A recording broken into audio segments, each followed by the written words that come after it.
Hello everyone, আমি হলাম makeup artist Sayanti. আর আমি বেরিয়ে পড়েছি আমার আজকের পার্টি মেকআপের কাজে। ডেট ছিল 26শে নভেম্বর। ছিল 3টে পার্টি মেকআপ ওয়ার্ক। লোকেশন ছিল আমার বাড়ির থেকে খুব কাছেই। তো আজকে প্রথমে যে ব্যক্তিকে সাজাবো তার কথা আর কী বা বলি। তো এই যে দাঁড়িয়ে আছি সেই ব্যক্তির বাড়ির সামনে, সে এখনও এসে পৌঁছায়নি। যাই হোক, এবার ঢুকে পড়েছি তার বাড়িতে। তো চলো সেই ব্যক্তিটিকে দেখিয়েই দিই। এই হলেন তিনি, যে সেদিন তার দাদার বিয়ে উপলক্ষে খুবই এক্সাইটেড ছিলেন। আর এটা হলো বিফোর লুক। তো তোমরা দেখতেই পাচ্ছ যে ও কতটা এক্সাইটেড। তো আমি আর কিছু বললাম না, কিন্তু না, ও খুব ভালো মেয়ে, খুবই হেল্পফুল। ওর সাথে অনেক মজা হাসাহাসি করে কাজ করেছি সেদিন।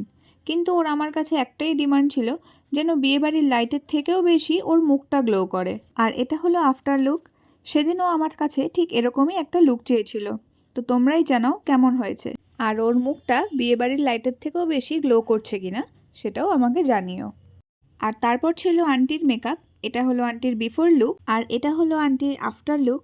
তো আন্টিকেও কেমন লাগছে তোমরা সেটাও আমাকে জানিও। এরপর আমার আর একটা বুকিং ছিল, যেটা লোকেশন ছিল আমার বাড়িতেই। সেই দিদি আমার বাড়িতে এসে সাজবে বলেছিল। তো ফাইনালি চলে এসেছি বাড়িতে। যে সাজবে সেই দিদিও চলে এসেছে। তো এই হলো দিদির বিফোর লুক আর এটা হলো আফটার লুক। তো তোমরা জানিও দিদিকে কেমন লাগছে আজকে। আজকের মতো আমার কাজ শেষ। তো আজকের এই 3টে লুক তোমাদের কেমন লাগলো জানিও। তোমরাও যদি তোমাদের স্পেশাল ডেতে আমাকে বুক করতে চাও, নিচে দেওয়া নাম্বারে কন্ট্যাক্ট করো।